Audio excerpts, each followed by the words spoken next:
The problem with heaven is that the experiences that we have on earth are very limited compared to the experiences that we will experience there. By the time I'm 25, I have a $1,000 a week cocaine habit. I'm working for people like a biker gang. As an associate, they compensated me with drugs, basically. And at some point, I tried to stop, and I realized I'm addicted.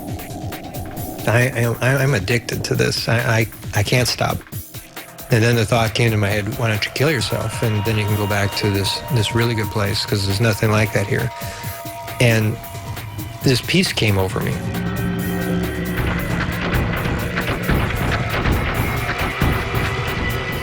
I start drinking some alcohol because I know I can't do this unless I'm drunk. Get about, a third of the bottle gone, and I start taking sleeping pills, and I eventually take the 3 bottles.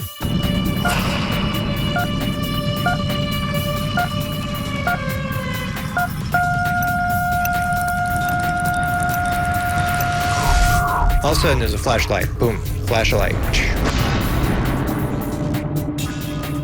I'm looking down at my feet, and I'm on a road, walking. I look down the road, and I could see there's like a fog bank going across it about 100 yards down. And I looked the other way, and it's the same thing. Another 100 yards, there's this cloud bank moving across the road. I'm like, this is really weird. And then it dawned on me, I was just trying to kill myself.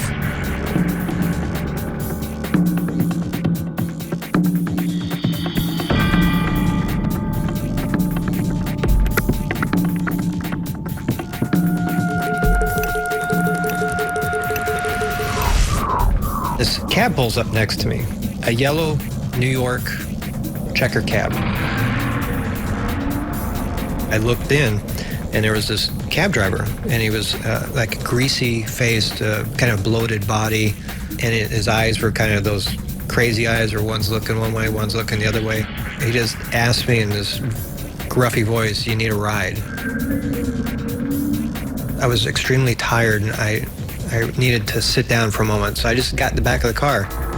And I remember I sat back in the seat, and I thought, wow, I'll just close my eyes for a moment. And the moment I closed my eyes, there was another flash of light, and I'm free falling into this hole. It's pitch black, a black you've never seen before. And the terror, I'm screaming. I knew that this place was not a good place, that this probably was hell.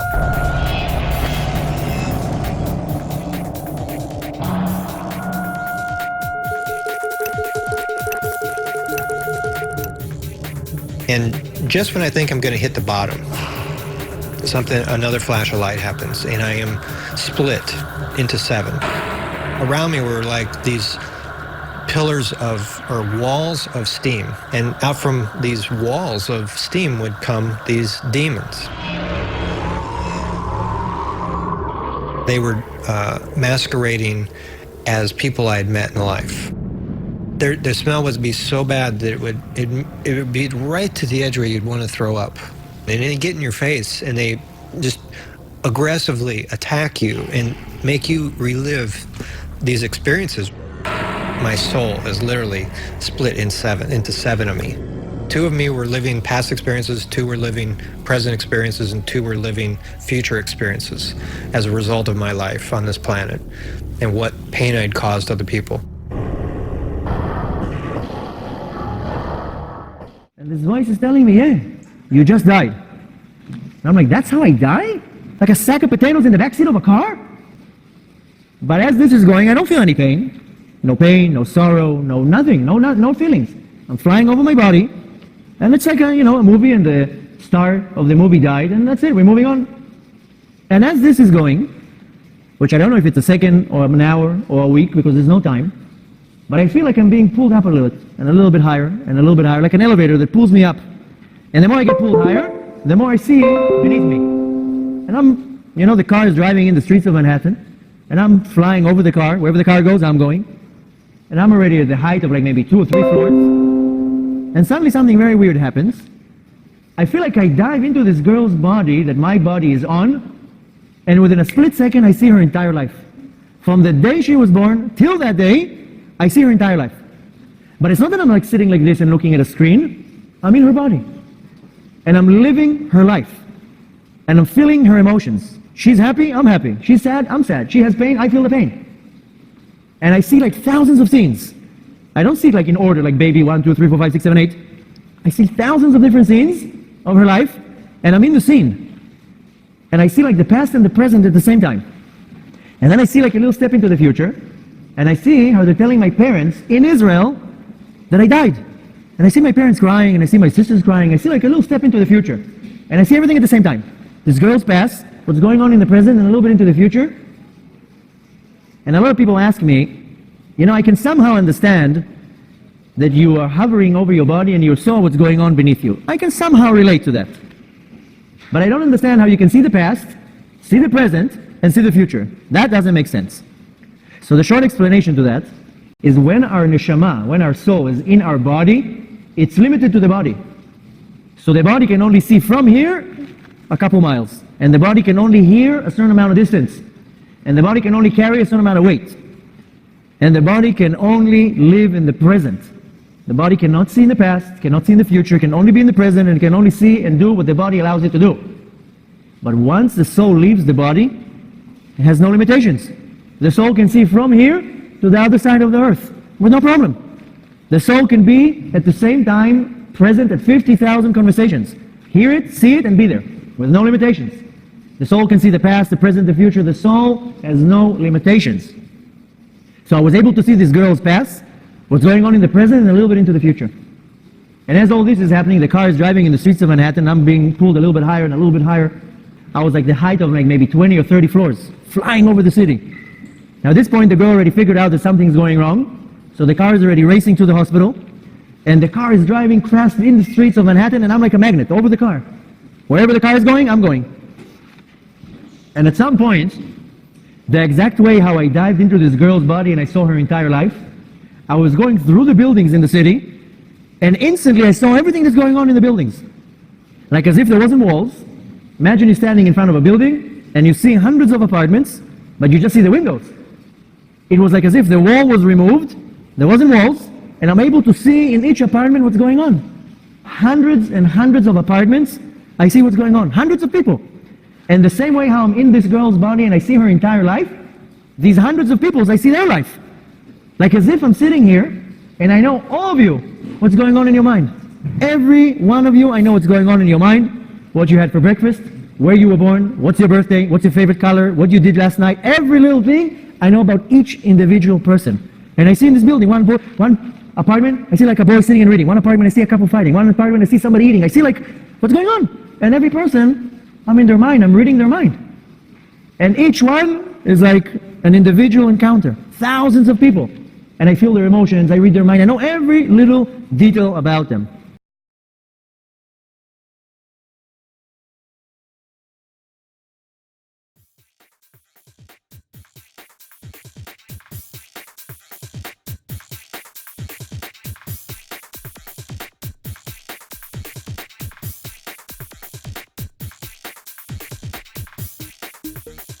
These examples, as I just mentioned, suggest that outside of the body, the human soul has the capacity for multi-threaded consciousness.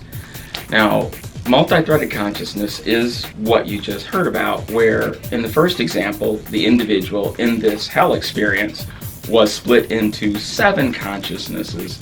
And is that the plural of conscious? I don't know.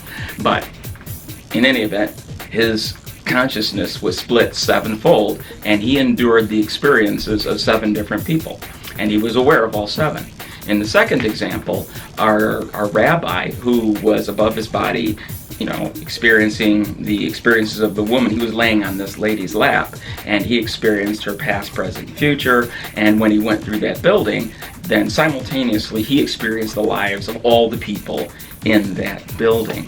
So again, the idea is that time doesn't mean very much, and your consciousness can literally be, you can talk, as he mentioned, you can talk to an entire room of people at the same time. You can experience the sufferings or pleasures of multiple people at the same time. In fact, the same time, that word doesn't mean very much. But it suggests that your brain is packed full of multiple CPUs. A central processing unit, that would be for us, that would be our core consciousness. Right now, you're doing one thing. Presumably, you're listening to me. And some of you might be multitasking, you're doing other things. Okay, but your central, if you're understanding what I'm saying, your central consciousness is right here. That's who you are. That's what you're doing right now. There is the capacity to literally be in multiple places at the same time, engaged in different situations and conversations with different people at different times. So that opens up a door. On the negative side, both of these examples are people who are relating their hell experiences, by the way. Both Alon, Anava, and Matthew describe going to hell, okay, and their consciousness were split. You also, when people have the heavenly experience, you can, again, have a similar thing, only it's on the plus side, where you are engaged in multiple pleasant interactions with multiple people at the same time. So what does this open the door for? Well, in Dante's view of hell, he describes people who are really bad going to the worst neighborhoods in the deepest sections of hell, and that's how they paid their due. People like Pontius Pilate and Nero, all those guys would be down there in the worst possible place with all the worst demons, the darkest, deepest, stinkiest parts of hell. And there's some evidence, some verbiage in the Bible to describe, people who do certain things. Blackest darkness is reserved for them. Now, with this split consciousness idea, though, there is the concept that, take a look at somebody like Hitler. Compare Hitler to Jeffrey Dahmer. Jeffrey Dahmer killed a lot of people, but compared to Hitler, who killed millions of people, should they suffer the same degree? Is that fair to Dahmer that he gets the same treatment as Hitler? Well, this split consciousness thing suggests that in the spirit, we have, listen carefully, and I don't mean to be sacrilegious, but we have God-like consciousness. Just as God can watch every single person on earth at the same time and judge them and be interactive with them, so as humans, we come out of our body, it seems to be that our consciousness is a little like that. So if you go to that other place, and you have hurt 6 million people, 10 million people, you have the ability in eternity to experience the suffer of every one of those 10 million people that you tortured and killed. Okay? So then, justice really is absolute. You get justice for literally every sin that you did, every person you hurt. So, in that way, by being able to split your consciousness up, you can then fully suffer for all of your wrongdoings. So Dahmer, he might get split into 100 different people who get to experience the torment that he put his victims through. But Hitler gets to be split into 10 million cases, or more, because I think he caused a lot more damage than just 10 million. So what Hitler has waiting for them is thousands, millions of times more horrible than your average hell resident, if you will. Now, on the other hand, for those who have lived different lives and go to the other place, they get the heavenly experience. So then, the bliss that they experience isn't just like, on earth where we experience bliss from being hungry and eating an ice cream cone, watching TV, spending time with our spouse. Those are nice, but there, the pleasant experiences are also multiplied by 100, 1,000, million, and so forth. And so the good experiences are expanded, so your capacity for enjoyment, joy, and pleasure are also magnified. Now, what does this all have to do with "in my Father's house are many mansions"? Again, I don't believe he's talking about literal houses. When you have consciousness with multiple CPUs like that, does it make sense to have a house? Are all you guys going to be in one place in different rooms in the house? Do you need to go to the bathroom? Do you need to watch TV? I don't see it. Not that it's impossible. I just don't see it. I see that over there, existence, consciousness, experience is so very different from here that it means something else. And I think that mostly it has to do with that we are a lot like God there, and we spend time with God in that state that is very similar to God's. Okay, so that's where I'm going with this. I presented that, and the whole point of this is so that when you think of heaven, it's not this nebulous concept by and by when you die where you have no idea as to what's waiting for you. I think this does give us some hint as to the kind of experiences and the kind of consciousness that we will have when we cross over to that other side. It is totally worth whatever sacrifices we make on earth. It is totally worth it when you put things into that perspective.